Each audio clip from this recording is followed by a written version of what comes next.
お待たせいたしました。 Thank you for waiting. We will start the third FPCJ International Webinar, Japanese Tourism After COVID-19, Rising Hopes and Response to Issues. How can Japan become a leader in sustainable tourism? We will deal with the challenges, and in order to lead sustainable tourism, what has been done will be discussed. I am Fukasawa. 本日のウェビナーは There is Japanese and English translation.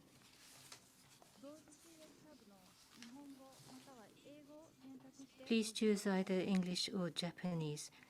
This is co-organized by FPCJ, the Ministry of Foreign Affairs, and the Japan Tourism Agency. First of all, President Kodama Kazuo will welcome you all.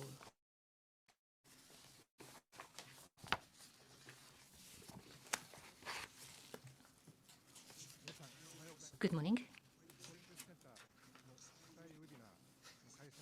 On behalf of the organizers, may I greet you all at the start of the third international webinar. First of all, I would like to express my sincere appreciation to the moderators and panelists who will be speaking today, as well as all of you who are joining us.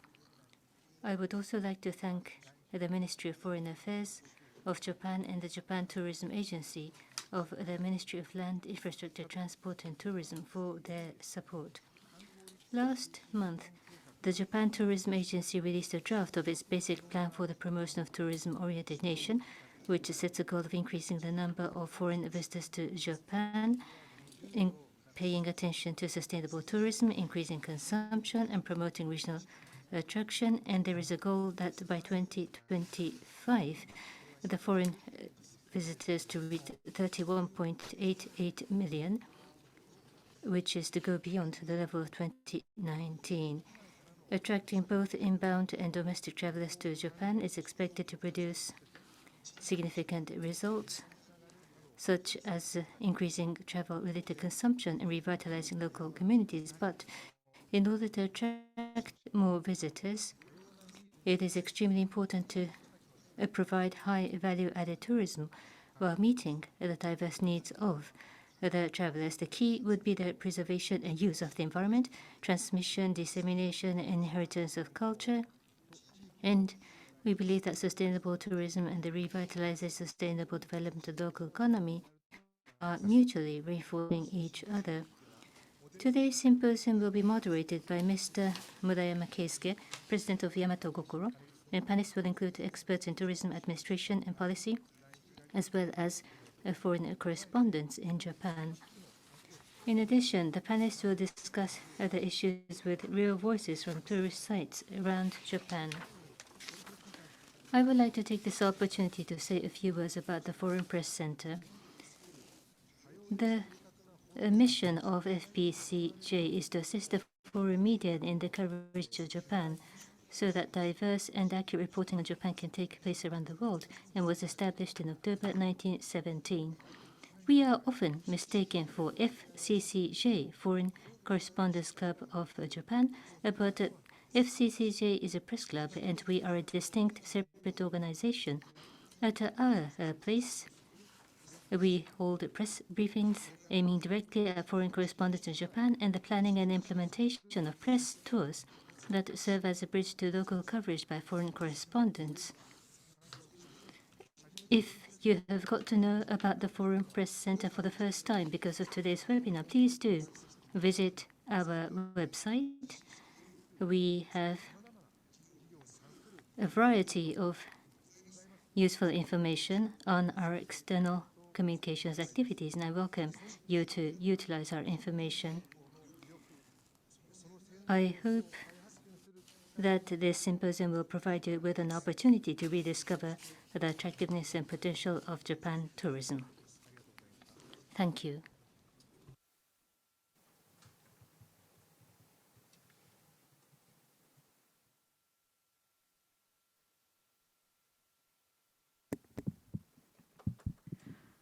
本日の国 In today's international webinar, we will begin with panelists sharing their thoughts on the expectations and challenges that exist for tourism in Japan, followed by live online webcasts from Korea, Oita Prefecture, and Nagano Prefecture. We will also have a Q&A session at the end of the panel discussion. If you have any questions, please write them in the Q&A section. We'll be happy to answer your questions if time allows, so we will be awaiting your questions. Before we start the discussion, I would like to introduce today's speakers. We have as moderator Mr. Keisuke Murayama, President of Yamato Gokoro Corporation, an inbound business consultant and operator of Japan's first portal site specializing in inbound tourism.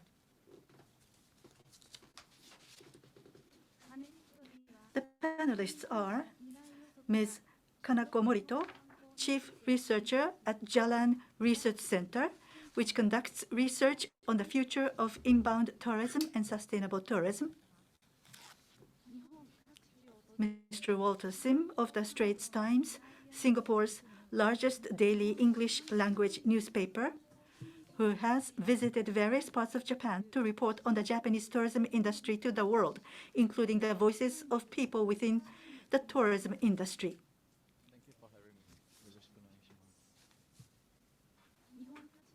Ms. Lucy Damon from Australia, who has experience in inbound PR around Japan and information dissemination, mainly to tourists from Australia, and who has written a guidebook on visiting Japan. よろしくお願いします。それではここから Now I would like to ask Mr. Murayama to take it from here. My name is Murayama from Yamato Gokoro Corporation. Thank you very much for your participation. Now I'll be serving as moderator today to take this program forward. First, I'd like to talk about the current status of tourism as well as challenges ahead. I would like to raise some issues. And then after that, panelists, I will be asking questions to the panelists. First, the current status of tourism, especially inbound tourism, which is a topic of discussion today. For the past 3 years, the market was frozen with COVID-19 spreading around. And domestic travel, there was not much movement. Of course, no international travel. But finally, from October of last year, inbound tourism was restarted. And many people from overseas have actually come to Japan since then.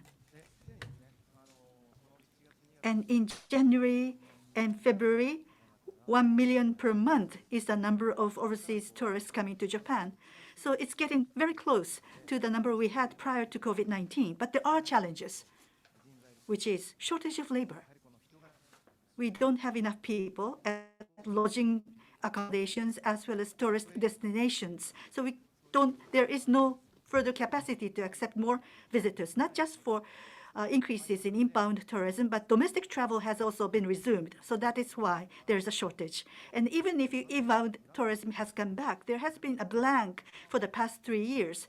So people on the ground are not able to accommodate various requests, including language barriers. So these are some of the immediate challenges. But over a longer span, the Japanese government has a target of 60 million travelers to Japan by 2030. So that's still in place. And in 2025, it's to come back to the level prior to COVID-19. And there's going to be Osaka Expo. So there is the aim of raising the amount of consumption. And the topic today is sustainable tourism. How can you have regional communities and regional corporations make it sustainable for them? What does it mean, sustainability? There are 3 points. Environment is one. People talk about environment when it comes to sustainability, but society, for example, maintenance of jobs and local culture and tradition being succeeded and maintained. And the last piece is economy, whether the economy can run well so that there is some contribution to the local economy. So sustainable tourism, how do you achieve that tourism which is sustainable? And the local community, what kind of programs are needed for the local community? Who are you going to be targeting at? What kind of messages are you going to be sending out? And through tourism, local regions can profit, and that needs to be visualized. So these are some of the challenges. I listed a number of challenges, but first, I just wanted to share some of the ideas about the challenges we face. And we have panelists today. They will talk about, from various aspects, talk about what they see as the challenges, and there's going to be a discussion segment later on. So the views of the panelists, as well as some of the possible solutions, are to be explored today. So much from my side, and let us go to the first panelist. So from the panelists, I would like to ask them to introduce themselves and some of the challenges that they observe in Japanese tourism and the expectations they have for tourism to Japan. So these are the things that I would like the panelists to speak. So let us get more casual because I got a bit stiff at the very beginning. So let's get started. First speaker is Mr. Walter Sim. Yes, thank you very much for the kind introduction, Murayama Sensei, as well as Kodama Sensei earlier. It is indeed my pleasure to speak on such a very distinguished panel on a very important topic right now. As has been introduced, my name is Walter Sim, and I am the Japan correspondent for the Straits Times, which is the main daily broadsheet newspaper of Singapore. I joined the newspaper in 2012 and relocated to Tokyo as its Japan correspondent in June 2016. Over the last 7 years, I have had the very good fortune to be able to travel extensively throughout Japan, both for work and leisure. So I thought to share two of my most favorite photos. On the left is one which was taken at Miyako-jima in Okinawa, where I brought my dog for holiday. And on the right, I was in Amami Oshima for a tourism story. And being a very firm lover of nature myself, I could really feel the energy coursing through this 1,000-year-old tree on the island. But I must admit that my main focus is not exactly on tourism stories, although I have done a fair bit of travel writing myself. These are some of the stories that have been published, although there are still some others that are in the works. On the left is a piece from Niseko that was published in September last year, whilst on the right is another story from Shizuoka. I've also been to Shiretoko Peninsula and where I did this tourism travelogue. And I've also written opinion stories like the piece on the right, which was about Japan's annual prefecture attractiveness survey. It was very interesting finding out about this. To be honest, one of the questions that I find it hardest to answer is when I'm asked to choose my favorite or top 3 favorite destinations in Japan. After all, I've been very amazed by Japan's charms. It is probably one of the few countries, if not the only country in the world, where one can experience both powder snow and pristine beaches, as well as sand dunes and lush green valleys. The food is, of course, wonderful, and there's just so much to see and to do, and these are some of the highlights from my travels over the last 7 years. I thought to share one of my most memorable experiences, and that was when I meditated at Zembo Seine on Awajishima in Hyogo Prefecture. That's the photograph in the middle on the second row. This masterpiece was designed by Shigeru Ban. It appears to float in the air as per the photograph, as you can see. And it was a wonderful Zen experience, reconnecting with myself. And I must add that it really fits in this sustainability theme of local revitalization as well. The facility is managed by HR Consultancy Persona Group, and the company, as I understand, has relocated hundreds of its staff to the island. It operates many local tourism facilities, and this is a very key local economy driver. I've also had the opportunity to observe Ama divers at work in Mie Prefecture for another story, and I think they themselves also really embody the spirit of sustainability in how they're conscious of the volume of their catch so as to avoid damaging the environment. That said, I do think that Japan has been a sleeping giant in tourism that only finally awoke in the last decade or so. Let's compare Japan to Singapore, which is just the size of Tokyo's 23 wards. It's the size of Lake Biwa in Shiga Prefecture. It's the size of Awajishima as well. Annual tourist arrivals in Japan only overtook that of Singapore for the first time in 2013, when Japan crossed 10 million visitors. By 2019, as was mentioned earlier, arrivals in Japan soared to reach a record high of 31.9 million, and that outpaces the 19.1 million that Singapore registered in that year. But I think the vast size of Japan really suggests that there is plenty of room for growth as compared to, say, Singapore, which is so small. As of now, the number of domestic tourists outpace international visitors by 9-1, and Japan's tourism ambitions are very important because I think it's a very obvious revenue driver. The idea of sustainable tourism, as we are discussing today, is also very laudable, and that's in line, of course, with the United Nations SDGs. There are very positive examples throughout Japan. There are resorts, there are restaurants sourcing locally for food, for artwork, hiring locally, and this is to ensure that local farmers, artists, as well as economies can benefit. A lot is also being done to promote Japan's charms overseas. So we have local prefectural governments engaging influencers, for example. Many are holding trade shows and food fairs overseas to introduce their produce abroad. But I thought to play devil's advocate by looking at some of the fallacies in the seemingly oxymoron idea of sustainable tourism, at least in the Japan context. Notably, Japan is no way as diverse as places like Singapore, and there are, and oftentimes, friction between locals and foreigners have made the news. So the question is, how far should foreign languages like English be included for tourists? Will this dilute Japan's charm if there are too many foreign languages in the mix? On the flip side, there are theme parks like Disney Sea Resort, USJ, that use little to no English in their attractions and seem to get away with it. So where's the sweet spot? Is the need to introduce foreign languages really that big of an issue? On the other hand, we have restaurants that have gone viral on social media for banning the entry of foreigners as well. The second point, Japan wants to see foreigner spending go up by 25% to 200,000 yen by 2025. And I guess this is in line with the so-called bakugai phenomenon that was prevalent pre-COVID. But the question is, unless more luxury resorts go up in rural Japan, without judging if this is a good or bad thing, without more luxury resorts in rural Japan, can affluent travelers who come to Japan for bakugai be tempted to travel away from the glitzy malls in the big cities? Should Japan reconsider the integrated resort in earnest?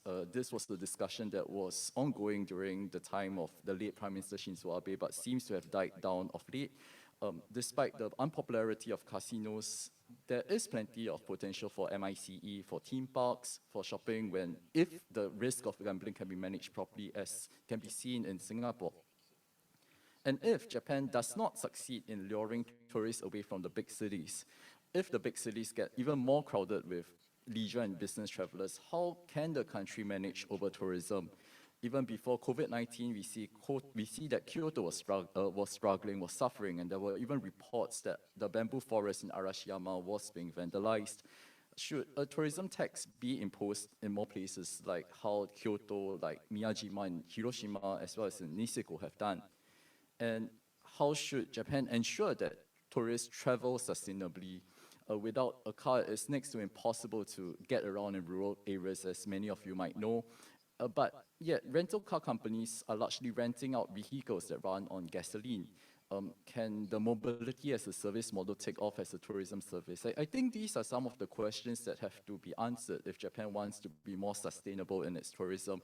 And to be honest, one often cited story of regional rejuvenation has been Niseko, which is now thriving because of foreign investment that has led even Michelin star restaurants to set up outposts, like the 3 Michelin star Sushi Shin by Miyakawa in Sapporo, which has set up a shop in Niseko, in a hotel called Sansui Niseko.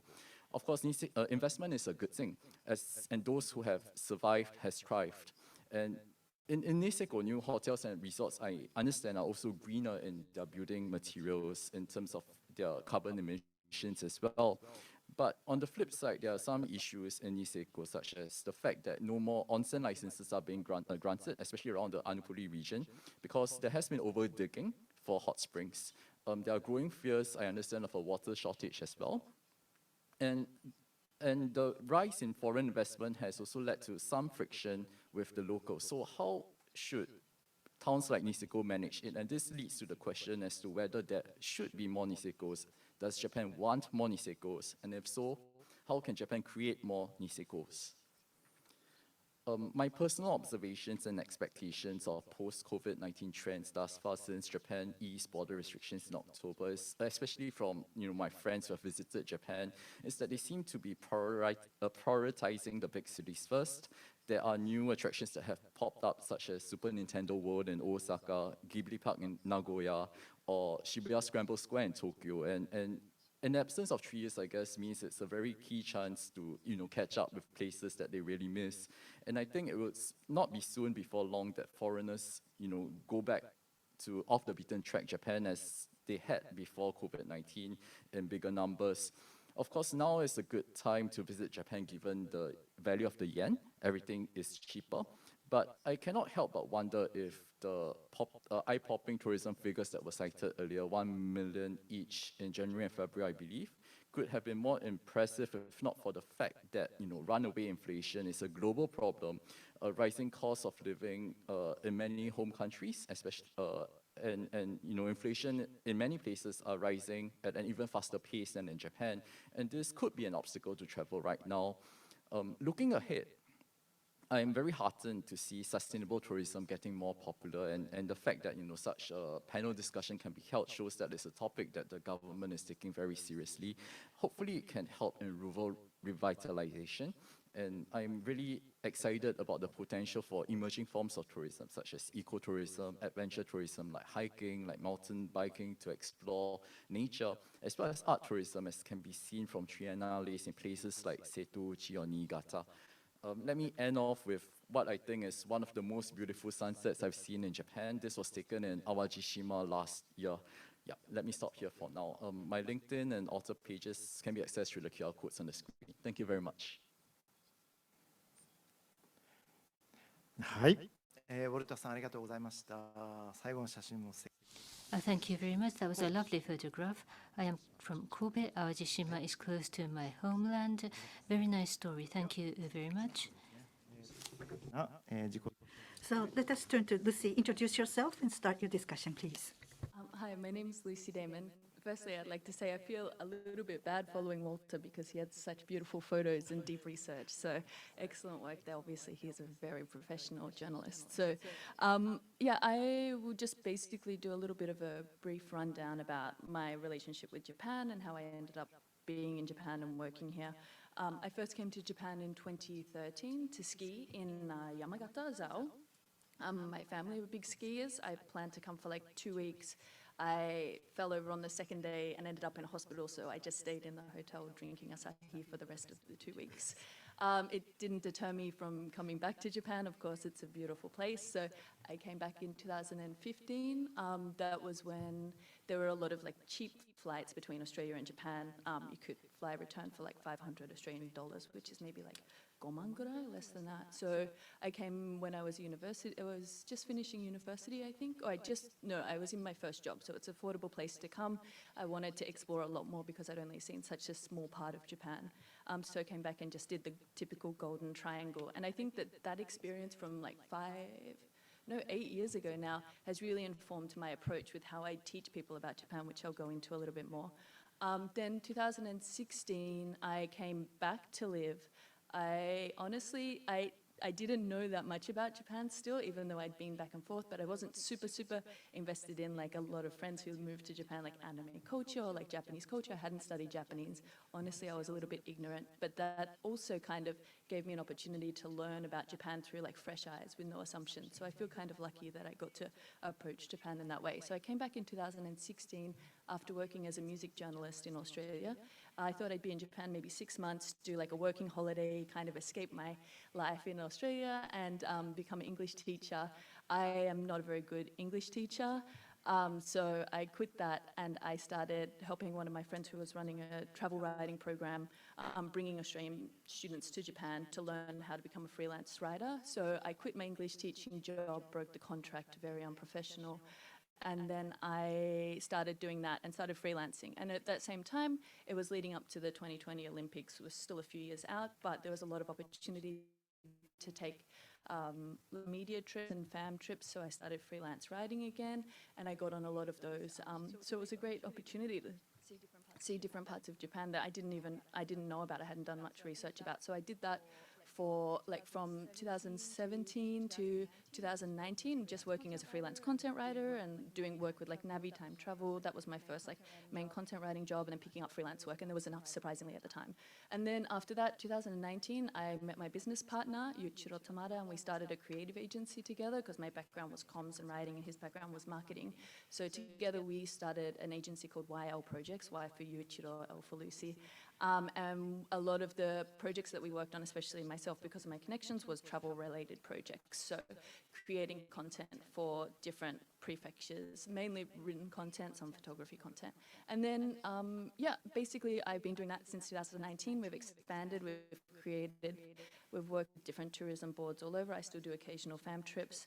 And then I started a hiking group because I love hiking, and I think there's so many great opportunities to explore hiking just outside of Tokyo. I think there's one of my recent passions, or things that I've discovered about myself, is the thrill of being able to show people parts of Japan that, not as someone who knows a lot, but just this thing that people just don't know about, and being able to show that to people in a way that feels genuine is really special. So I started a hiking group called Open Country last year.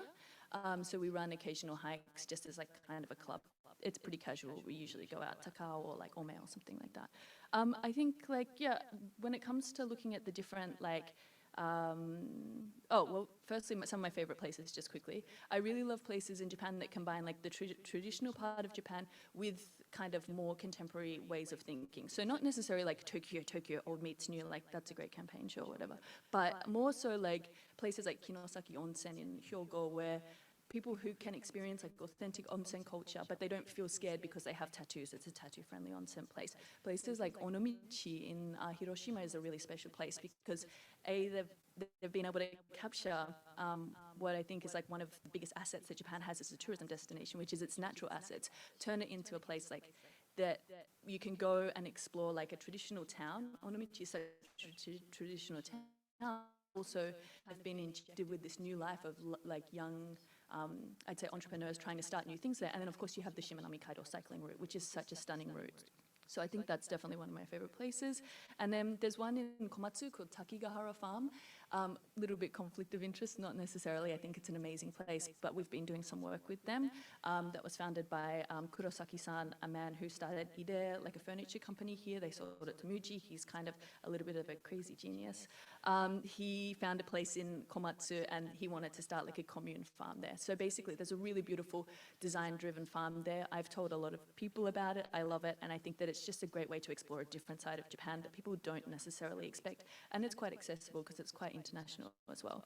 I think we'll probably go into this a lot more, so I'll just touch on it super briefly. But I think when it comes to Japan's greatest challenges, I think that there's a lack of, not that foreigners know best, but when it comes to being able to communicate what is so special about Japan, I think that, or at least from my personal experience, and I could be wrong in other people's experiences, but Japan isn't always the best at showcasing what's so good about Japan. I think that Japan really needs to see a foreign perspective, because when you're wanting to target inbound travelers, you want to see what's special. I don't expect to be able to go to Australia and tell everyone in Japan what's great about Australia and why you love that part of Australia. So I think that mentality is a little bit kind of stifling in terms of opportunities. One of the good examples of that is, as with my agency, we've looked through all the tourism board, kind of requests for proposal for pitches when there's funding for different projects, PR projects or whatever, website building projects, and most of them require the agency to have worked with a government tourism board before. So it's really hard for new voices or new opportunities to break in. That's why I think places like Onomichi and Takigahara are so interesting, because they're trying to shake it up a little bit and explore new avenues and not always follow the rules, which Japan is so great at, and why I love Japan too, is so great at following the rules, but sometimes the rules can be kind of hindering, I think, to some degree. So yeah, I think they're kind of the main, definitely the main areas. There's other, I can compare Japan digital media to other countries' digital media. Places like New Zealand are really good at communicating different aspects of Japan. When it comes to, like, as an outsider, it's just really hard to know what's happening here. And I think that language and, like, you know, there's a lot of content online, but that content isn't necessarily very good. There's a lot of SEO-driven content. So I think that there just needs to be a big shift with how we look at how we digitize the Japan message, how we kind of change it up and kind of communicate, like, yeah, just something new. People know about Kyoto, of course. People know about Tokyo. People know about skyscrapers and tea houses. Like, what else do people not know about? You know, 20, 30 years ago, people didn't know about Niseko. Well, foreign people didn't really know about Niseko. So thinking about this and looking at those natural assets as well, like Niseko, like Shimanami Kaido, like these hiking trails, I think is definitely a strong point. Yeah, and then sustainable tourism.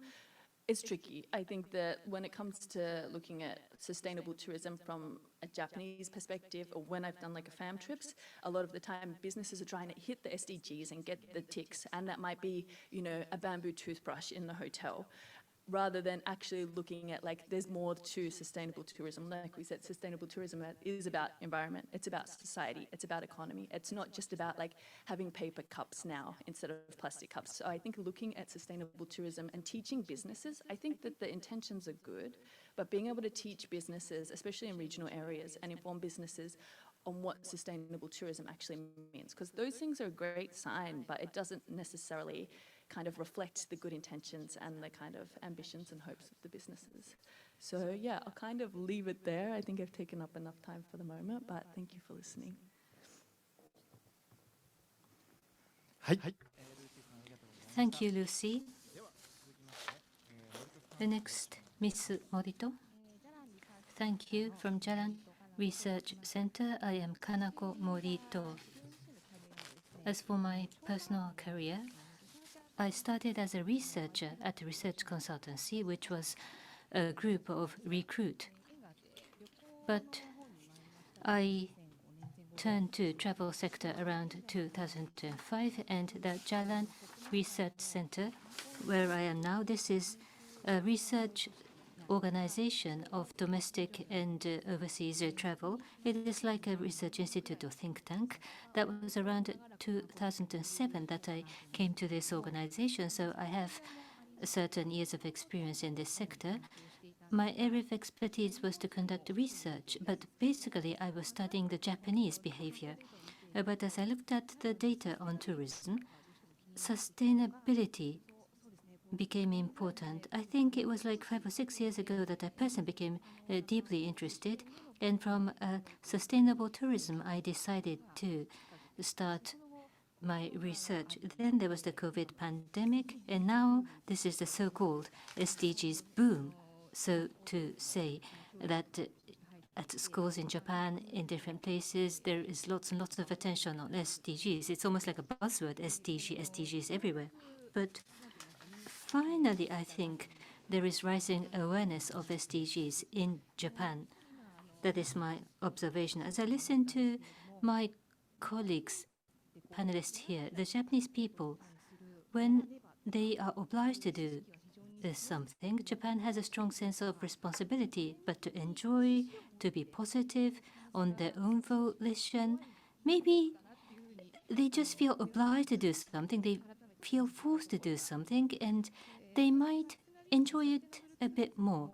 About sustainability or sustainable tourism, for the rural community of Japan, what is important is not only being passive to be receptive, but they must be on the offensive about attractive assets for tourism. I think they can be more proactive. As Mr. Murayama mentioned, there are 3 perspectives: social, community, or economics. They could be proactive, but the Japanese people tend to focus only on the environment, like worrying about pollution or worry about the plastic waste. They look at only the difficult aspect, but also I think they can be more proactive about the culture in terms of sustainability, and there could be intentional change of focus. As a result, by aspiring for sustainability, they can also conserve the tourism asset, which in turn would attract visitors, and that would be a value that can be found in no other places. So I think such kind of a positive or virtuous cycle can be created. On the other hand, the mentality on the community side, as I have been looking at this sector for 10 or 20 years, the local community, as was mentioned, so the attractions not very good at appealing by the Japanese. So what I try to tell the local community is, what about a good product out? Tourism or local community, so far there was a lack of marketing perspective until about 10 years ago. What kind of visitors do you want to attract? What resources do you think is appealing? Not very good at marketing or positive dissemination of information. There was efforts made, but they turned into commodities like copying other communities, for example. There could be a tendency just to copy others, but what is the asset that only your community has? What is the core identity in terms of marketing terminology? So what makes your community your community? What is the identity? And that could be considered stronger. If there are a large number of visitors, they just think about raising revenue, for example, and they don't care what type of visitors come, then they would forget about the core identity, or it could be undermined. There is a limit to capacity of accepting tourism. So you will have to rediscover what you have in terms of marketing. Rather than marketing in, it should be product out. That is, to try to positively provide what you think is your identity, rather than trying to accommodate what the visitors ask you. In order to realize this, what is most important is, I think, an equal relationship with the visitors. The Japanese tend to think that the customer is perfect and always correct, that what you are asked, you just try to do everything and scramble to accommodate the request. But why don't you think about a more flat, equal relationship? The local community and the visitors, I think it is step one to realize an equal relationship. Thank you. Thank you very much, Ms. Morito. We have heard from the three panelists. They introduced themselves and the challenges they see, as well as their hopes and expectations for Japanese tourism. Various views were represented. That was very interesting. Now, as one of the things pointed out, the language issue. Wherever you go, should you be speaking in English? No. Japanese should be accepted. And also, how do you bring tourists to local regions rather than concentrated in the urban areas and tourist spots? Maybe IR type of an idea may be needed, and sustainable tourism. They all gave us views, and the differences in the interpretation, we tend to gravitate towards the environment, but we may need to broaden our view. And what Ms. Morito said was quite interesting. Rather than being passive, you need to be proactive to use it as your selling point, not something that you have to do for the environment. Culture and tradition should be marketed as your sales point. That is something that I recognized once again as very important. Thank you for your views. And then from here on, we would like to go to online webcast, looking at actual examples to delve further in terms of discussion on sustainability. 村山様ありがとうございます。これ Thank you, Mr. Murayama. Now we will connect with South Korea, Oita, Nagano. It will be a live connection. So first of all, inviting Mr. Yoon Hyo, Tokyo correspondent at Kyunhyang Shimbun, who has been in Tokyo between 2014 and 2017. Mr. Yoon, hello. So Mr. Yoon is such an avid train fan, and he has been the honorary station master of Hayabusa Station, Wakasakura Railway in Toto Prefecture. He has wrote about train-related articles like Tsugado Railway's stove train, Seibu Railway's traveling restaurant, 52 Seeds of Happiness, amongst others. After his presentation, I will hand over the microphone to Mr. Murayama. So, Mr. Yoon, your initial presentation, please. Thank you very much. I shall speak in broken Japanese. Apologies. I think about foreign visitors or those people who wish to visit Japan. I would like to talk about their perspectives. In the last 3 years, it was a hard time for me with the pandemic. And that is because I could not travel to Japan. I love Japanese railway, so that I could not travel on the Japanese train. It was a hard and bitter time for me. And after the relaxation, I rushed to Japan in October and November last year and January this year. I rushed and traveled to Japan twice already. After the relaxation of the border management, I went to Sendai, Matsushima. I traveled on the railway, and March 11 anniversary, I was in Tohoku. I wanted to be in Tohoku.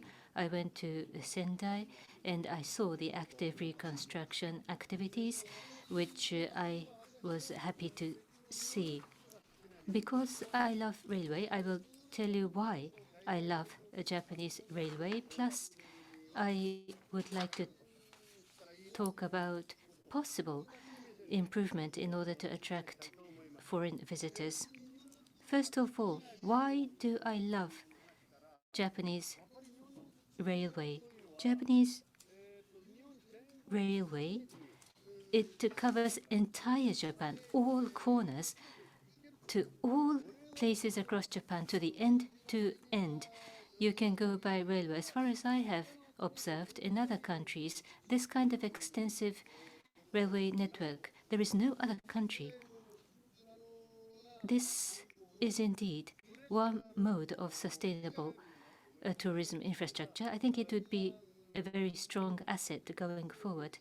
That's the advantage of Japan, and that's the reason I like it. Without any other transportation, by railway you can travel to all corners of Japan. I have been to all 47 prefectures by railway. In the case of Okinawa, there was the monorail. So in that way, Japan's railway is just so extensive, perfectly covering the entire nation. I am always amazed. The memorable lines, my favorite, from Akita to Aomori, Gono-sen, Gono line, from Abashiri of Hokkaido to Kushiro Senbon-sen. These railways, it's in deep nature. The beauty of such trains, Japanese people may know, but I really want to encourage foreigners to experience. In addition to that, there are just so many. I just cannot mention all those lovely railways. And the precision of the time schedule and also the safety.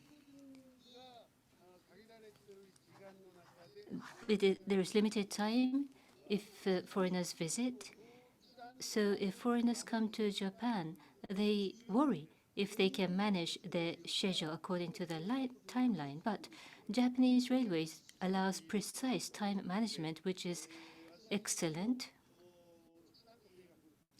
I make my train plan, but it works perfect. About the safety of Japan's train, I don't need to tell you because it's famous across the world. And another point is the Japan Railway. There are many railway companies, and there are private, non-national railways as well. The diversities of trains and Shinkansen and SL travel trains, travel overnight trains. this is so diverse and attractive, not available in any other countries. You just do not get bored. There are so many different types of trains and railways, and from a foreigner's perspective, JR Pass, I think this is a wonderful ticket program. When I was living in Japan as the correspondent, I did not qualify for this, so it was rather expensive when I was a resident here and I could not use the pass. But for international visitors using JR Pass, you can go to all corners of Japan to make use of this advantage. This is a good opportunity, and I want to talk about this later again. Another point, Japanese cuisine, Japanese food, washoku, I'm sure everybody likes it, but ekiben, the boxed food, like the lunch boxes or anytime food boxes, 3,000 or 4,000 or 5,000 bento boxes sold across Japan. I'm not sure, but there is such a variety. I love these bento.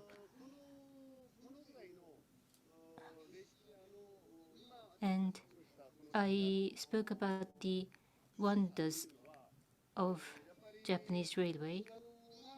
Sustainable tourism, I think, can be supported by the railway. I'm sure the railway will be a strong asset to underpin sustainable tourism in Japan.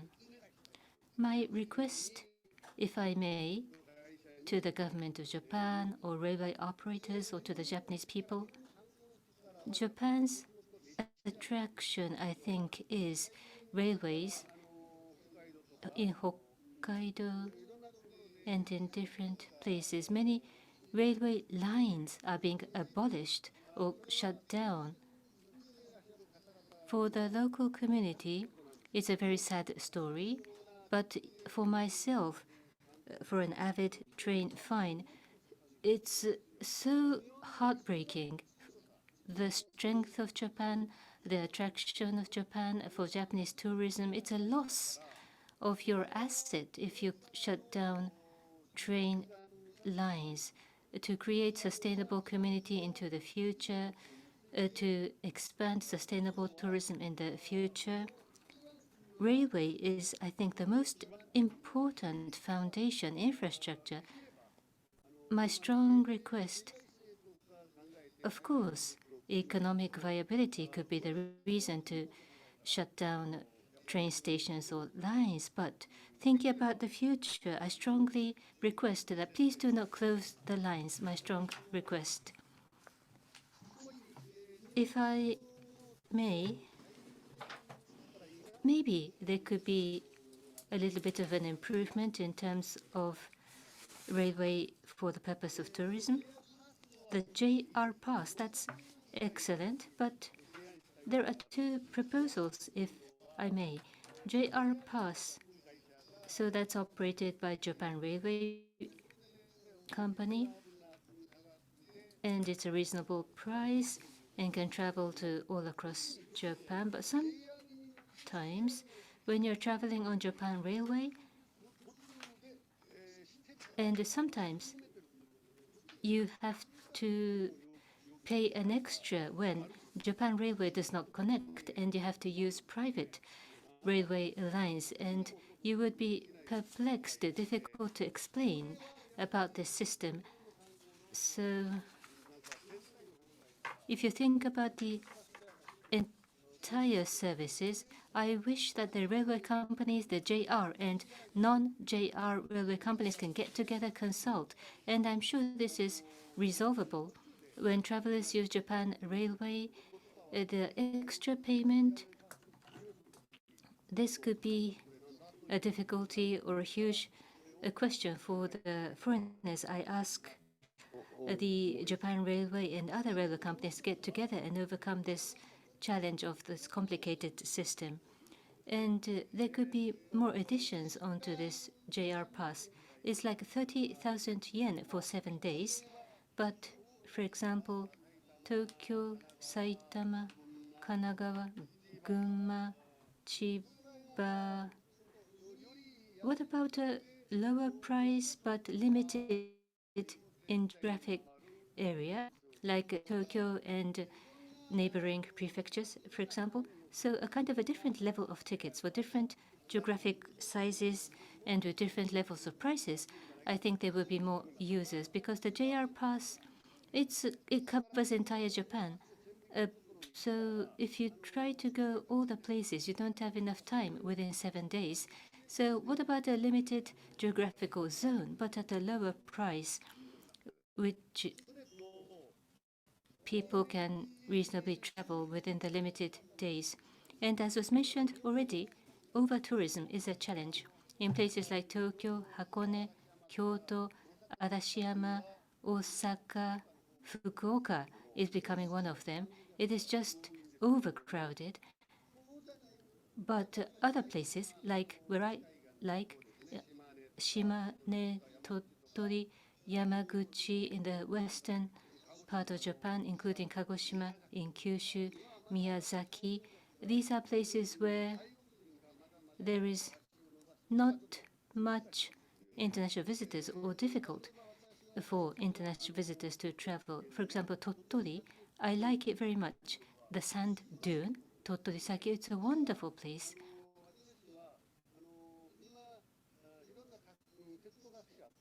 The railway operators and the local government, I wonder if they can come up with nice tourism programs where there's been less attention. How to attract the attention of potential visitors, I think it is important. In the case of Tottori, with a local government authority of South Korea, there is an example of agreement to connect by ship or connect by airline. So such a program, I think, would be effective. In Japan, there is a catchphrase. Long ago, Shimane and Tottori, I visited the place, and Shimane and Tottori, they are neighbors, mutually neighbors. These are two rather small prefectures, not that popular, but they were trying to work together for the mutual interest of Shimane and Tottori. So such neighboring local government authorities, like prefecture to prefecture, maybe 3 or 4 prefectures, for example, if they could collaborate, if they could make up a tourism forum, for example, and work with railway operators, then in places other than Tokyo and Osaka, to all prefectures, I think there could be more attention and interest. And now I will talk about something other than railway. In the case of Japan, information technology or digital communication, there's a little bit of a lagging behind. In January, I was in Miyagi, and I was in a hotel, and in the lobby of the hotel, Wi-Fi is available, but in my personal room, no Wi-Fi, no internet. I was shocked. So Wi-Fi, free of charge Wi-Fi, there must be more spaces where free Wi-Fi is available. I think it's very important. But when you go to rural, local Japan, there's a lack of Wi-Fi availability. That is what I felt. The image of a country of Japan, it's a country of railway and a country of bicycle. I have such a personal vision. Like in Tokyo, from your company and station or station and your home, bicycles are very popular. I am very impressed. Railway plus bicycle, that combination, that could make up a new tourism program. For example,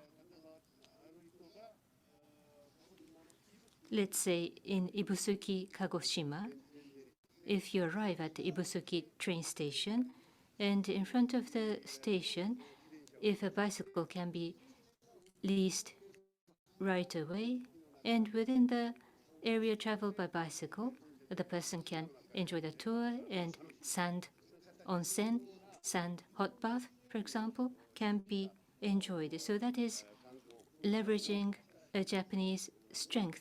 I think such new programs does have a strong potential if you can think about it. I know I have spoken too long, but so far, thank you. Thank you, Mr. Yun. Thank you. Mr. Murayama, any response? I'm so impressed about his love, deep love for railways.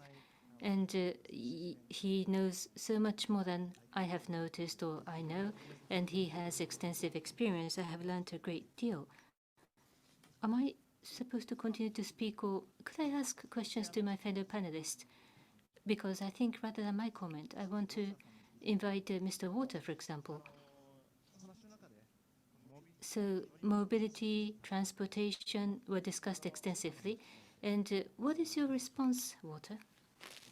I really agree with what Mr. Yoon discussed. I do think that railways are the next a form of transportation that really should be paid attention to, especially with this drive towards sustainable tourism. And as Mr. Yoon mentioned, Japan is well connected by its railways, and there are a lot of local trains that are very charming, very attractive, and I think tourists should really discover them and get to see a side of Japan that they have not really had the chance to explore. はい。 Thank you very much. Talking about railway, in terms of sustainability, CO2 emission is less than other transportation. So in terms of sustainability, Ms. Morito, any comment, observations? I think we like similar aspects with Mr. Yun. I like railways, and my children are also kotetsu, or little railway fans.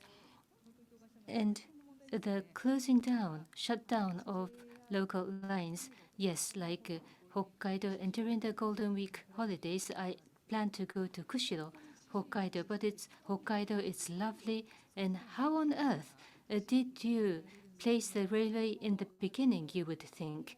But in particular in Hokkaido, it's so expensive to maintain, lots of snow, and when railways are closed, the whole community village could disappear. I live in Chiba. There is Choshi Dentetsu Railway. It's always calling for crowdfunding because of lack of finance. I am so frustrated. What could be done?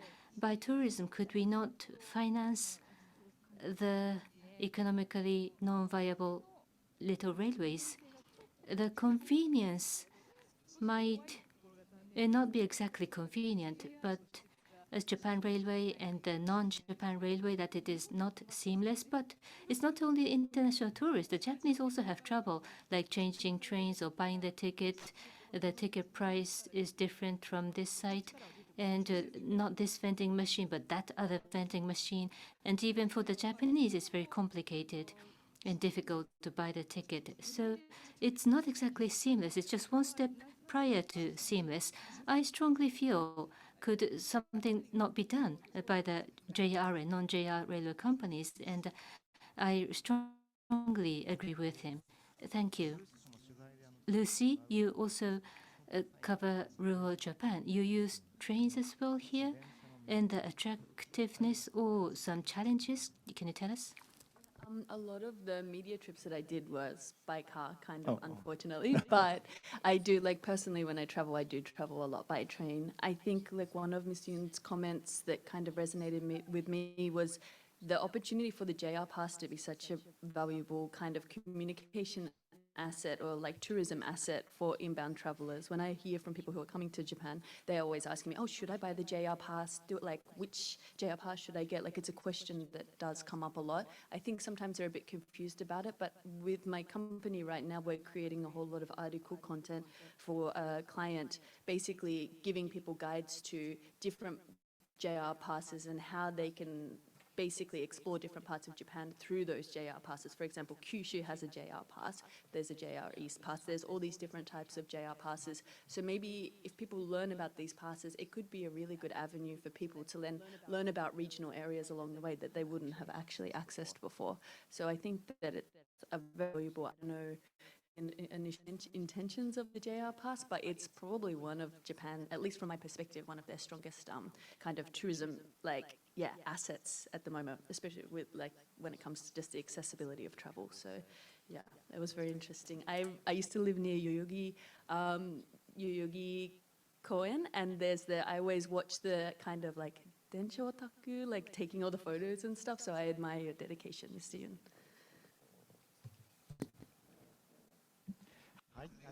Thank you so much. I am so impressed. Panelists, I think they strongly empathized with Mr. Yun. And in terms of sustainability, use of railways, as Mr. Yun discussed, some shutting down of local lines, that we think we can do more in terms of leveraging tourism. If I may, Mr. Yun, why don't you be a YouTuber for Japanese railways? Because you have so much passion and enthusiasm. You make us want to ride, because it's not only for transportation, it's enjoyable just to be on the train. So, Mr. Yun, thank you so much for your passion. Thank you very much. Mr. Yun will stay with us until the Q&A. So, everybody, please prepare your questions and text in the Q&A. And thank you very much for waiting. From Kitsuki, Paul Christie. Paul is from the UK and plans tours for Hong Kong-based travel company Walk Japan. These tours show Japan as it is through tours focusing on its nature, culture, and the daily lives of people. After Paul's presentation, Mr. Murayama will lead the discussion once again. Hello, Paul. Hello. I'm reporting to you from Oita. It's a clear day today. And my background doesn't show that, but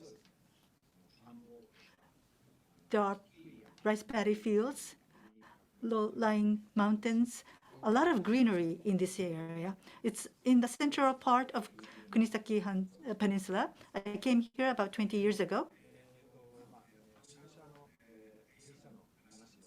Let me talk about my company. This year marks the 31st year since its founding.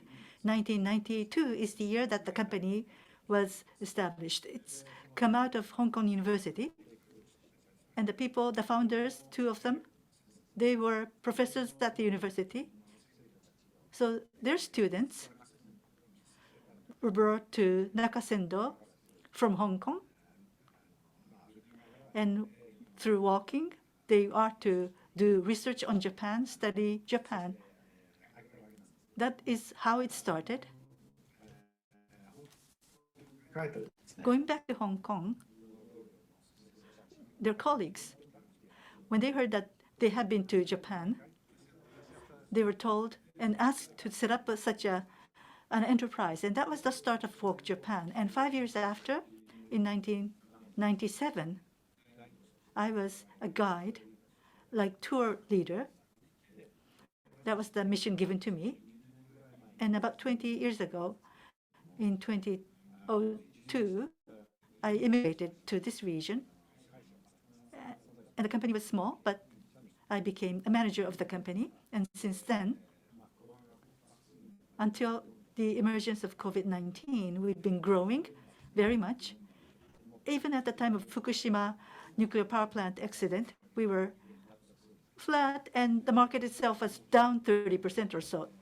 And with COVID-19, there was a big blow dealt to us in the tourism industry. But just prior to COVID, we had 112 people working for the company. And at a very rapid pace, business is coming back. And within this year, it is going to be more than 120. We had an office in Tokyo. We closed it down, but within this week or next week, we will be establishing an office in Tokyo as well. So Hong Kong is the headquarters, and I'm here in this rural region. This is the basis in Japan, which is in Kitsuki City in Kunisaki Peninsula, in a rural area. And in Oxford, in England, and across Japan, people are working from home. We have colleagues working from home across Japan. And in Australia, as well as in the United States, we have our people. So we are a small company, but we are quite globalized. And what we are doing is we explore Japan on foot. We want to introduce Japan that is little known, to introduce Japan that is little known. That's our job. From 15 years ago, our target has been the affluent class. Group tours up to 12 people will be formed, and we walk together. We started from Nakasendo that I talked about earlier. That was the start back then. I don't think people have been walking that path, but about 30 years ago, we started the walk trip along that path, and that has become a very important tourism resources. I could even say that we have developed that. This is one of the boasting stories that we can talk about. And because we have an office in Oita,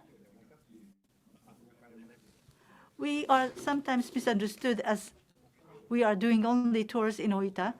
But from Hokkaido and Okinawa, we organize tours across Japan. And Tohoku, the path of Matsuo Basho is followed. And Mitsunoku Trail, we have grants from the Reconstruction Agency. So we have used that money to organize a program, Izu Peninsula and Nakasendo, Yukiguni, Shionomichi, that leads to the Japan sea coast, and Shimane Prefecture, Yamaguchi Prefecture, and of course, from 20 years ago, Kunisaki Peninsula programs and Oita Prefecture is known for hot springs. So we do have a program of going around different hot springs. We go around these places on foot rather than taking a bus. But of course, because of the distances, sometimes we get on minibuses to move, but we try to use local buses, local trains, because that is going to be an opportunity for us to come into contact with Japanese people. Because our program is also always focused on contact with the local people. So local buses and local trains is a very good idea because that's an environment where we can come into contact with local people. Of course, bullet train is fine, but there's little chance to have a conversation with the passengers. Of course, if you're sitting next to someone, you might be able to, but it will be rather limited. And how we plan our tours is that we only organize tours where we want to participate. Because if we can enjoy it, then I'm sure that our clients would enjoy it too. That's the thinking behind it. So it's not just a matter of assembling different parts together to put into a product. We do a thorough, meticulous work to come up with a program that is very high in terms of satisfaction on the part of the clients. Of course, they will always want to be repeaters.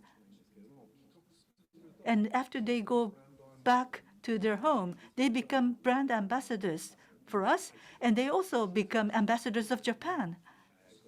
They talk about their experience to their friends, colleagues, relatives, what they saw in Japan, what a great experience they had in Japan. They would urge their friends and colleagues to go to Japan.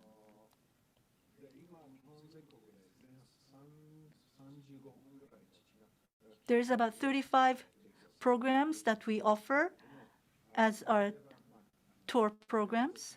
Some are with guides, and others are self-guided tours. They go on their own, but we make all the arrangements for them so that they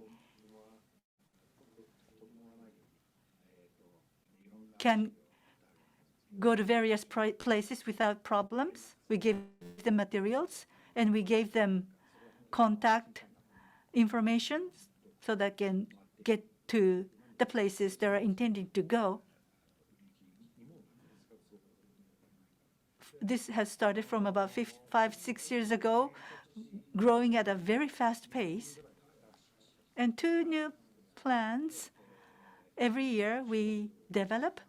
Right now, we have a plan in Shikoku, which is going to be uploaded on our website soon. And Kyoto Prefecture, the mountainous area of Kyoto, is also part of the plan. School trips we also organize, but international schools from overseas or private schools' school trips we also organize. This has been increasing every year, and this year, a dramatic increase. Overseas schools, students coming to Japan, and we are the ones to try to meet the expectation of these people. And 2 schools are currently visiting Japan today. Also, PR. In earlier discussion, this was mentioned that it is true. Japan is not very good at marketing themselves. It's getting better. That's a fact. We have been working on this for many years. After COVID-19, several weeks ago, I traveled overseas for the first time after the end of COVID-19. I went to Australia. Reporters, editors, publishers, I met with them, told them about what we are doing. And next week, I will go to the UK to do similar things. And then Hong Kong, Singapore, and the US I plan to visit, including Straits Times, overseas magazines and newspapers of high repute have covered what we do. This is quite effective. I will end my talk soon, but one last thing that I would like to say. Japanese scenery landscape is wonderful. Utility lines included. Food is very nice, and transportation is very good. The best thing about Japan is the Japanese people. They welcome, have great hospitality, they are kind and welcoming. That's the kind of people Japanese are. So our plans work very well because of that character of the Japanese people. Thank you very much. Thank you very much, Paul. We were together on a different project the other day. Thank you very much. I want to get the views of the panelists, but let me just check one thing with you. Unit price per client. What is the level of unit price per person? Can you say it again? Per tour, what is the unit price of your tour? per day, it's about 50,000 to 80,000 yen per day. On average, for each plan, it's 7 days to 11 days per plan. Thank you. 50,000 to 70, 80,000 per day. That is the unit price of the tours they offer. So my question, well, let us go to Lucy. You talked about hiking. You love hiking. You can ask Paul questions. And what about the potential of Walk to Japan? If you could give us a comment about the potential of Walk Japan. Sure. Paul, it was super insightful listening to you, so thank you. I honestly wasn't interested in hiking or the outdoors when I lived in Australia at all. I think, like Paul mentioned, it's just the nature and beauty of Japan that kind of inspired me to get interested in the outdoors. I haven't managed to turn it into a successful business. It's just a club right now, but it's a good, like, when we do run the hikes, and I think one of the points that Paul made, which was very interesting to me and something I've experienced as well, is the opportunity to have conversations with people and the opportunities to meet people, and that kind of concept of experience, like experiential travel and leaving a destination with having like a deeper connection with people and a deeper experience. I wonder, Paul, how do you initiate conversations between people, and how do you kind of give people that kind of, like, I've noticed when we do the hikes, which are like maybe 20 people, it's kind of casual. At the end of it, people leave kind of becoming friends and creating new friends and new networks all over the world. Is that something that you experience, and how is it to kind of initiate those type of relationships within kind of client dynamics?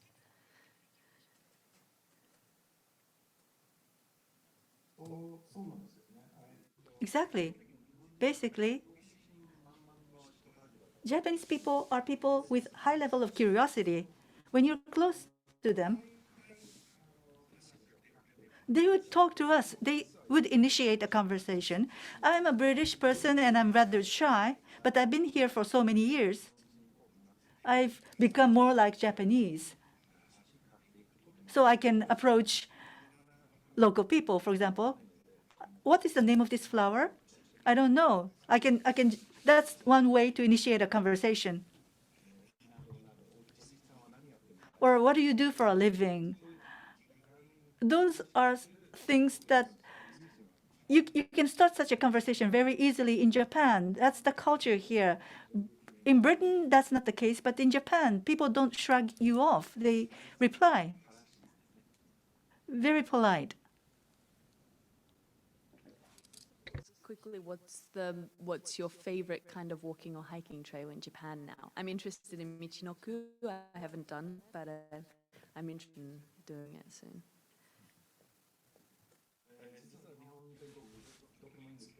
Anywhere in Japan, but Kunisaki Peninsula is what I like.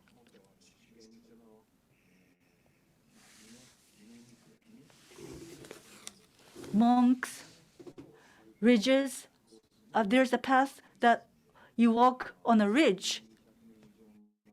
From 1,200 years ago, that path has existed, but very little known. And 10-day plan exists.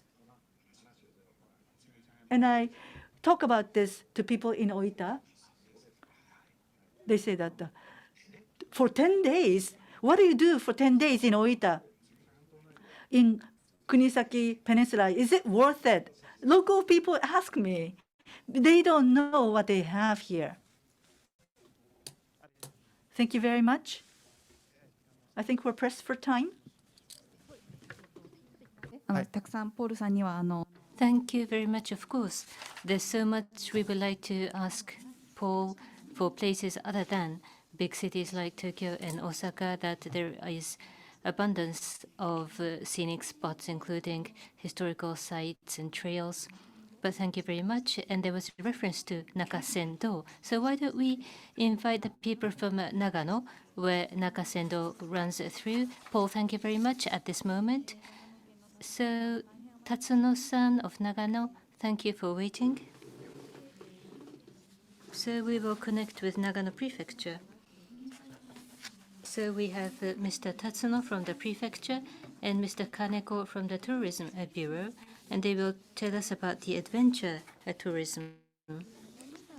I will hand back the microphone to Murayama-san. Mr. Tatsuno, good morning. Thank you for this opportunity to talk about adventure tourism program at this wonderful event. In the polls discussion, Nakasendo Shionomichi were referred to, which is part of the hiking contents that Nagano promotes. I'm very grateful.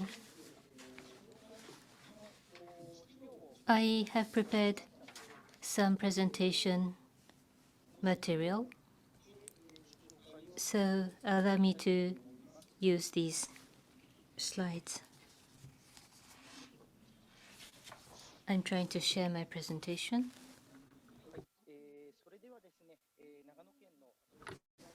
So this is about adventure tourism of Nagano. In Nagano Prefecture, we have Nagano Prefecture government as well as Nagano Tourism Organization. We are working together to promote inbound tourism. So I will introduce the inbound tourism and our efforts of adventure tourism, as well as the background. So first, by the prefectural government.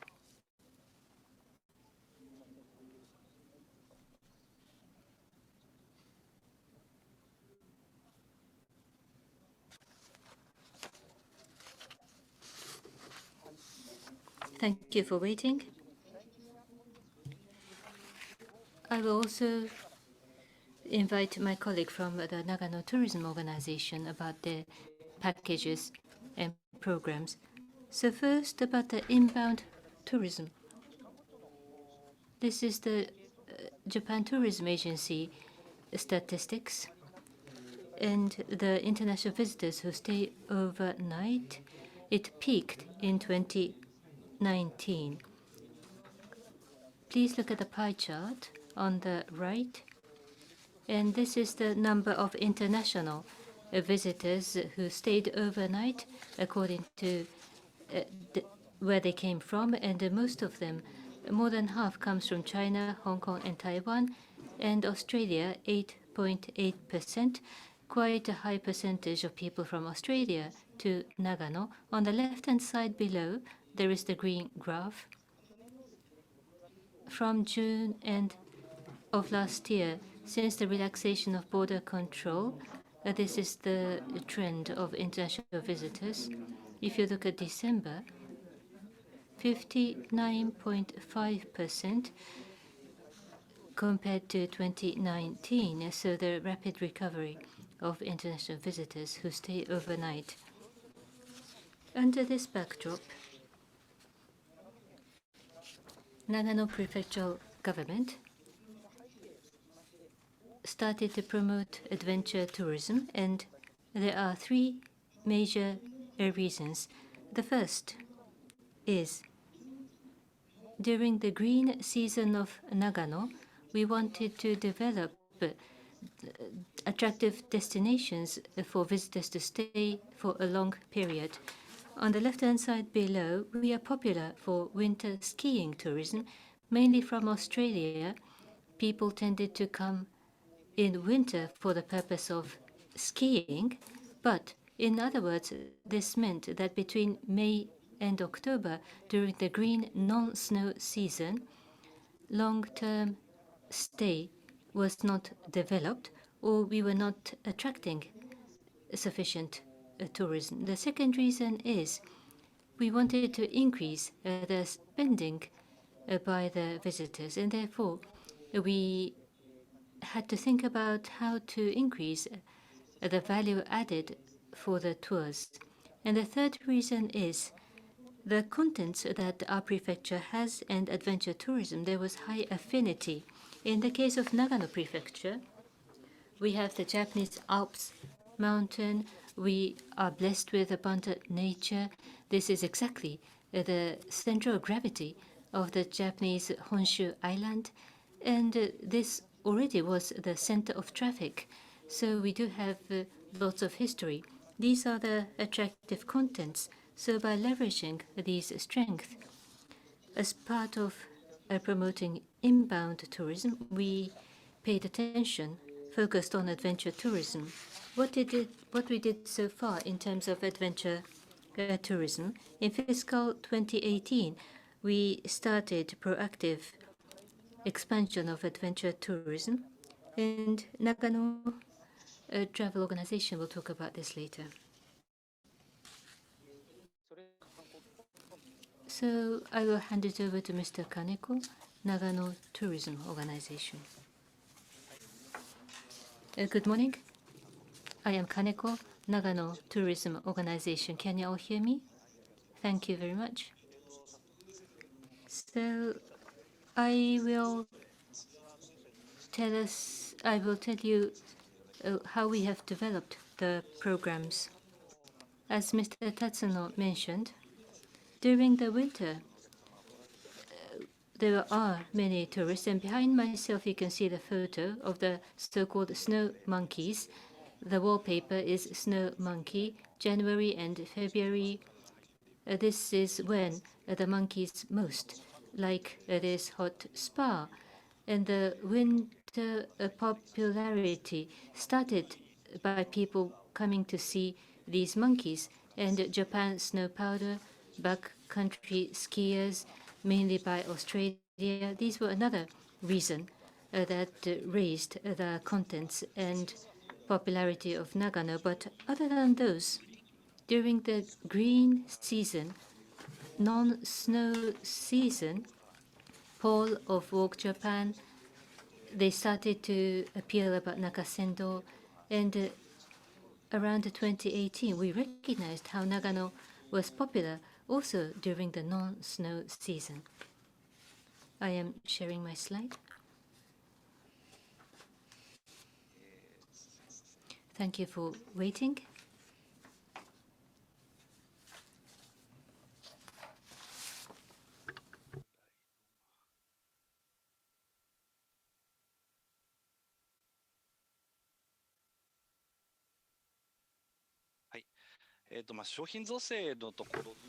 About the development of tourism product, the important point is the travel agencies outside of Japan, because they come into contact with the travelers.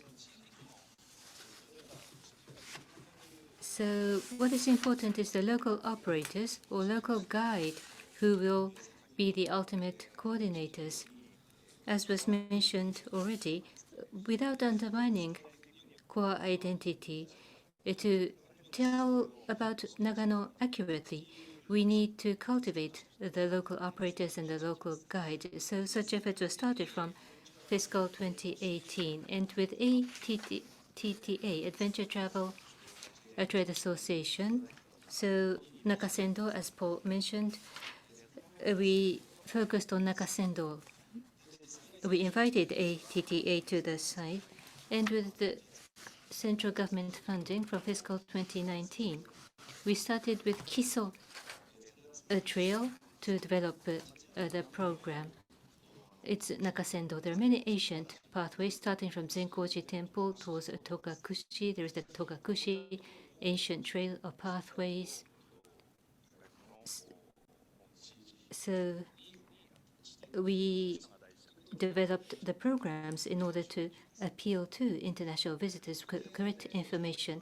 This started from fiscal 2019, and they will monitor visitors and B2B visitors, including officials from travel agencies. And they liked the program, and therefore in fiscal 2020, we expanded the area to Myoko, Akakura, Shinanomachi, from Nakasendo, and Ina-Dani or Ina Valley, which is even more local. We expanded the program.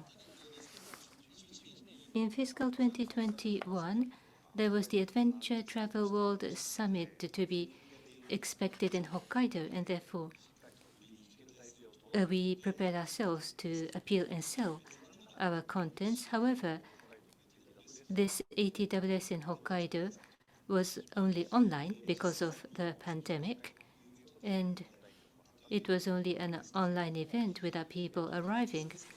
However, as Paul already told us, Ito Igawa, Shionomichi was strongly appealed, or the Japanese Alps mountains, a kind of an edgy for avid mountain fans. We made focused programs from fiscal 2021. And fiscal 2022, the so-called places close to the ancient pathways, walking, trekking, cycling, we did such programs, but we wanted to appeal more about the cultures, traditions, handicraft, or traditions that might disappear. Hime Kaido, Nakasendo, so princesses were carried for their prospective marriage, for example. So such history is now our focus. So tourism plus traditional handicraft, possibly finding successors of disappearing tradition or arts or handicraft. Could we not find successes possibly by the promotion of tourism, because there are traditions that might go extinct? So we have tried these efforts, and my observation is that traditional local communities have lots and lots of rich contents that international visitors can respect, but even the local community or we do not notice. So how can we rediscover these assets and sell?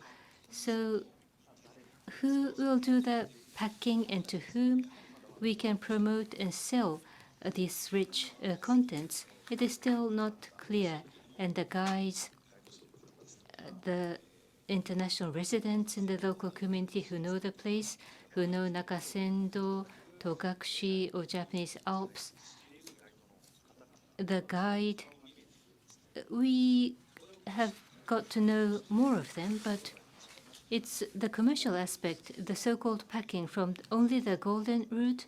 How can we allure them to Nagano? We need to find human resources who can develop these products, which cannot depend only on the Japan Tourism Agency's subsidies. The local community themselves must be interested in what they have in their local communities. We have to cultivate human resources, human capital, who want to work on the development of the DMO as business and profession. Thank you very much for your kind attention. Thank you very much. So thank you very much for the concrete presentation about Nagano, about adventure tourism, and about the challenges. I think these are common challenges that applies to other regions as well. So I have a question to Ms. Morito. Core identity was the terminology used. So the attractiveness of the local community must be identified, must be packaged into a product, and must target in terms of marketing to whom you want to sell your local community as their product. I ask for your comment. Indeed, as was mentioned by Nagano, to cultivate the guide, the human resources, to combine adventure tourism and culture and tradition, that Nagano is the only place that you have such a tradition, for example, the uniqueness combined with tourism. I think that is excellent. Passing on the tradition and history, it's after all human capital, and without the human capital, culture does not survive. So investment into the people, investment into human capital, I was very impressed.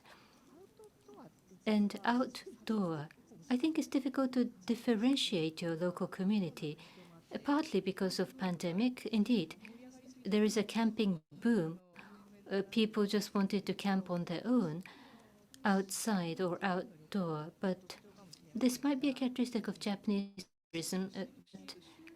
The suburbs close to big cities, there are many camping sites or so-called glamping sites. This has become popular and it exists in almost all places. And therefore, if you do go to such campsites, it's not exactly unique, so to say. I think it's almost all the same, whichever camping site you go. But the unique nature, the unique resource, what you can experience or see only in that particular location, I think that would be the challenge to commercialize your local community, so to say. You say that Japan has natural beauty or that there are uniqueness in Japan, but in other words, as a Japanese, I want to learn from all of you about what I am missing or what I am not noticing. So because you did not grow up in Japan, you might have noticed what I did not notice. I want to work together. We can brush up the attraction of Japan. And Walter, just one word from a non-Japanese perspective. What do you think about the good part of Nagano? I think Nagano is very beautiful. I've been there multiple times. I really love the food, the nature, the culture. The hiking trails are wonderful, and well, I really love the clean air in Nagano as well. I think there's just so much potential to grow tourism there, and I'm glad to see, based on the numbers that you shared earlier, that inbound tourists, possibly because of the powder snow in Hakuba, I'm sure, has been on an increase in the last few months, and I think the potential is great. I hope the potential for growth will come even further. Thank you. Maybe an opportunity for Q&A. So you have taught us about some unnoticed beauties of Japan, but keeping in mind the time, we will collect questions. So I leave the microphone to Mr. Murayama. Thank you. So we had heard 3 examples, and there are common threads. Mr. Yun talked about the railroad. Railroad travel itself is very interesting, enjoyable, and it covers all of Japan. There's a vast network, comes with station lunches, box lunches. That's an approach to Japan that is quite attractive. That was the comment given from Mr. Yun. And Walk Japan, we wanted to hear more from Paul. What is amazing is 50,000 per day or 70,000 a day. At that price level, you stay 10 nights in Kunisaki Peninsula, so people would pay more than 500,000 per trip. So that's a high value-added tour. As we heard from Nagano Prefecture, the issue here is how can you add more value in providing and developing your product. That's a big challenge across Japan. And tourism agency target is achieving 200,000 yen per person. In order to achieve that target, what Paul is working on, how you add value to your products and you focus on target to sell your product, and education to guides, tour guides. That was very insightful, his talk. And local governments and DMOs are participating in large numbers today. What Nagano Prefecture has done, what they have accomplished, and the potential of adventure, tourism, their passion, the high added value in that area, and the trend of future tourists, affinity with Nagano Prefecture. But as Ms. Morito said, how do you differentiate your natural resources? Maybe it has to do with culture and history of that locality or the people who guide the tourists in that region. So based on all of these, let us start the Q&A session. Are we ready to start the Q&A? 失礼しました。はい、Thank you very much. Some questions are arriving. So, how to appeal about the Japanese attractiveness? In the case of Singapore and Australia, how do you rediscover and analyze the attractions of your own countries from the non-local community perspective? The name of the question, the person is from Hagano-san. Lucy? How do I promote from Australia from an Australian perspective? From a non-Australian perspective, how can you imagine non-Australian perspective? そうですね。はい。 Gotcha. Sorry. I think that it would require. It's hard. It's hard because I'm Australian, so I'll have my kind of, I guess, preferences. I think that it would require just a lot of research and talking to people who want to come to Australia or what is interested them in Australia. So, if I wanted to attract, for example, Japanese tourists in Australia, I think I would spend a lot of time. And this is something that I was reading a Kinsey report, and Japan doesn't necessarily have this done so well, is I would try and get as much data as I can from all of the different people who are coming to Japan, why they come to Japan, what they love about Japan. Like 83% of people who come to Japan say they want to come back. So there's a strong, like, that's a very kind of valuable asset. So I think I would just kind of start by talking to everyone who's interested in Australia and why they're interested in Australia and why they want to come to Australia. So it's a really hard question to answer. It's a good question, but I think I would just start by talking with people who are interested in coming to Australia. Exactly, I perfectly agree with what Lucy has said. It's necessary to understand what people want and to understand who the target audience really is, because there's really no one size fits all solution to marketing. You may be looking to attract, say, an 80-year-old grandma or say 20-year-old young adult, and their needs for tourism are very different. So I guess it's really about tailoring, customizing a potential itinerary for each of these people, for each of these different types of target audiences. はい。Thank you very much. So, I think we have to conclude it now. We're slightly behind schedule, but since this is a great opportunity, let us get final comments from each one of the panelists at the end. Could we? Yes? Is it okay? Or if there is one burning question, one additional question, do we have them? Maybe we go overboard by about 5 minutes. This is a question from Diego Rojas. This is a question in English, so I'm going to read it out in English. With Japan being surrounded by the ocean and there being so many beautiful beaches, how can prefectures tap into this natural resource and increase seaside/coastal related sustainable tourism? Diego is my friend. So hi, Diego. He's actually a very well-traveled travel photographer. He worked for Navi Time and has visited all 47 prefectures of Japan. So he'll be able to answer this question probably better than most. He's also an avid surfer. So potentially that's what he's asking here. I know that there are some different areas of Japan that are very surfable and haven't really been promoted in that way. I think it's an interesting point. I'm obsessed with the mountains, so I haven't really thought about it. Maybe Walter will have some more insights into it. But obviously, Japan's oceanside, down south, Okinawa is such an incredibly beautiful place on par with Fiji and all these other places that are known for their beaches. I think Japanese beaches are better than Australian beaches, which is unpopular opinion. But I think that there's definitely some more assets there. I haven't really necessarily done too much thinking about it, so I'm going to put Walter on the spot and hand this over to him.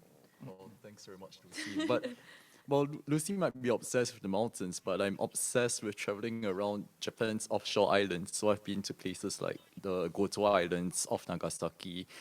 Where I really want to go is are the Ogasawara Islands off Tokyo, but it takes a lot of effort to get there.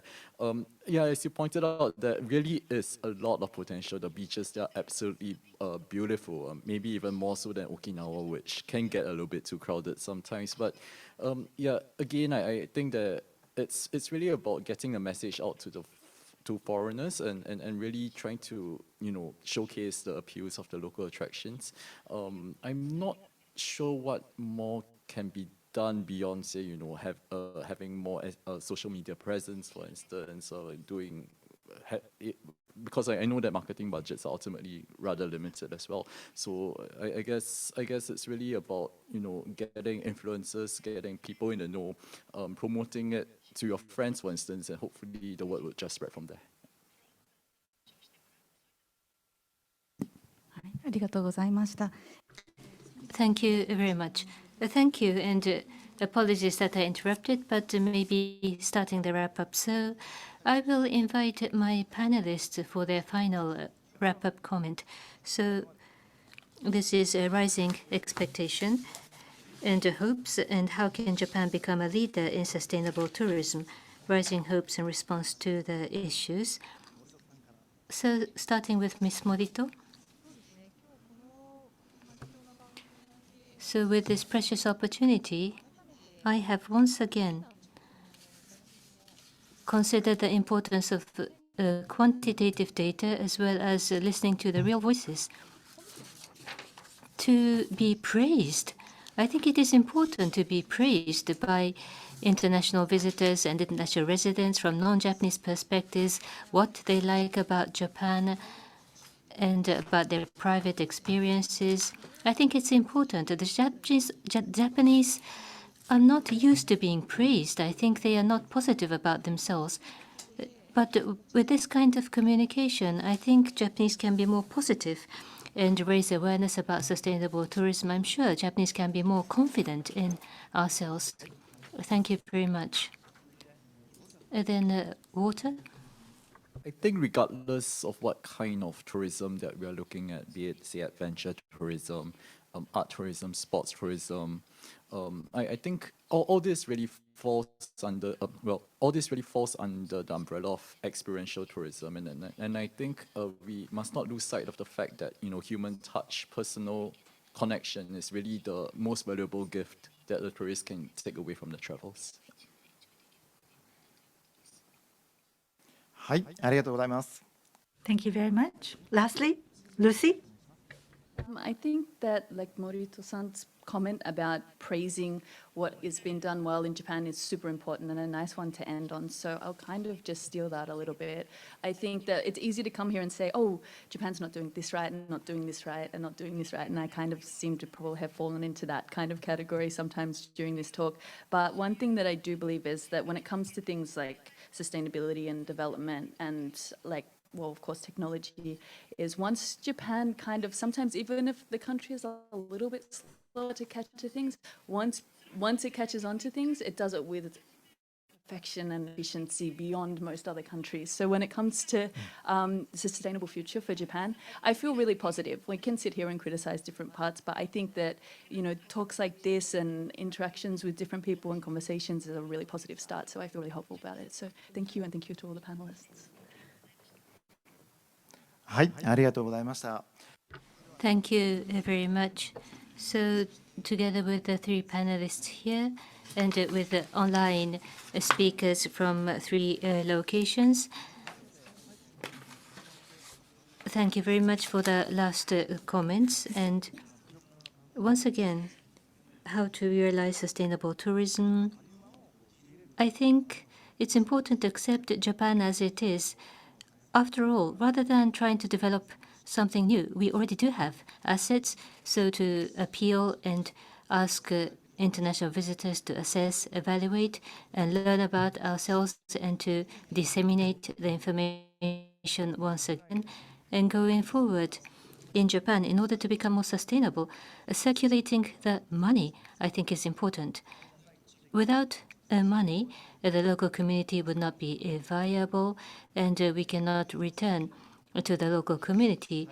So going forward, disasters will become more frequent, but in order to maintain all we have, circulating the money is important, and I have learned a great deal with all the opinions. So in Japan, there are many inbound visitors.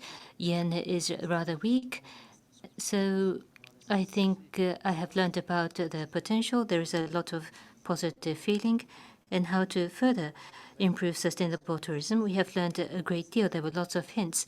So all of you in the audience, I hope that you will utilize what you have learned today. So I would like to conclude this panel discussion. I would like to thank my fellow panelists and to the participants online. Thank you very much indeed. Thank you very much. Thank you. Thank you very much to you all. After the end of the webinar, there will be a questionnaire link. We invite you to respond to the questionnaire. We ask for your kind cooperation. This will be the conclusion of the FPCJ International webinar. Thank you very much for joining. Thank you very much. End of